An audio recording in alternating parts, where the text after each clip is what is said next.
Mayong hapon, Mindanao. Ako, si Sara Hilomen Velasco.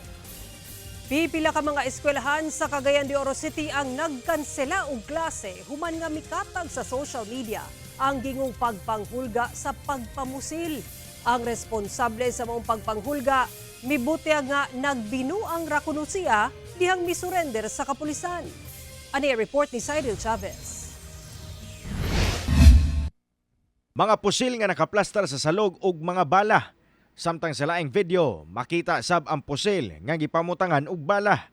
Kini ang mga nag-viral nga video karon sa social media nga giingong nagpakita sa armas nga gikuptan sa grupo sa mga minor de edad nga estudyante. Nang hulga sila nga mamusil sa nagkadiyang eskwelahan sa Cagayan de Oro City. Among post uban ang pipila ka mga screenshot sa mga chat kung asa mabasahan ang mga pagpanghulga daling mikatag adlong Domingo. Moabot sa 5 ka mga eskwelahan ang ginganlan nga sudlon sa maong mga batan-on. Busa sa susamang adlaw, gilayon nagpahigayon og investigasyon ang kapulisan labot sa maong mga post. Usa sa mga gilayong nagkansela og klase karong adlaw, July 27, ang Bulwa National High School. Tungod sa hulga sa pagpamusil nga nadawatan niini Bulwa National High School, kanselado ang klase karong adlaw. Gani ang atong kapulisan ug ang principal ug mga maestro ug maestra nagpulong karon aron isgutan ang seguridad sa eskwelahan. So ngayon, ipaano pa natin, pahigpit pa natin yung seguridad ng lahat ng school, no? Labi sa URCO sa Cagayan de Oro, yun ang sa si director ngayon, sa nag-viral po. Kasi siguro, ginamit nila yung social media para maraming views siguro.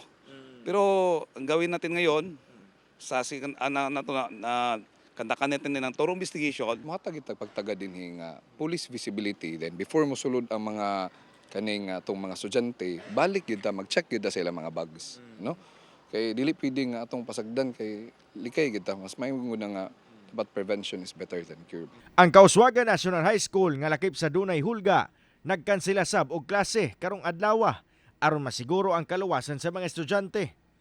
Gilayon sab gimando ni Cagayan de Oro City Mayor Rolando Uy ang katin-awan sa mong hitabo. Og ang atong gipaningkamutan og gilikayan nga dili gyud mahitabo dinhi sa atong dakbayan kun unsay nahitabo didto sa laing lugar. Busa sa pagpaningkamot ni Colonel Dexter Pahi uban sa iyang mga sakop o kadagkuan sa pulis sa atong dakbayan, katong batan-on nga gikan sa Bulwa nga karon gidala didto sa Lumbia, gipahigayon sa mga investigasyon. Gani, una pa man mitahan nga to sa Lumbia Police Station ang batan-on nga usa sa mga nagpasiugda sa pagpanghulga.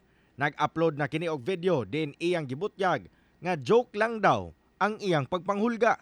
Kato siya is joke rato siya guys, and amo ara tong kabuangan sa mga circle of friends. Like kaning mga walay buot lang gid ba kaning dahil wala ko nag-expect atong nga mukala to siya guys. So guys, palihog ko og kuha na to guys, stop og kuhan guys kay pasigun sa may tabo so guys ba. It's not a joke. That's why we will conduct thorough investigation. We'll tap the cyber crime na to office na mag-conduct talaga para makasuhan tong mga tao na to. Samtang nakadawat sab og susamang hulga ang mga eskwelahan sa Sapad, Lanao del Norte. Gilayon nagpakatag og mga PNP personnel sa mga eskwelahan og nakigkoordinar sa mga magtutudlo. Nagpadayon ang ilang investigasyon kung kinsa ang nagpasiugda sa mong pagpanghulga. Kauban si Roland Cañas, Cyril Chavez, One Mindanao.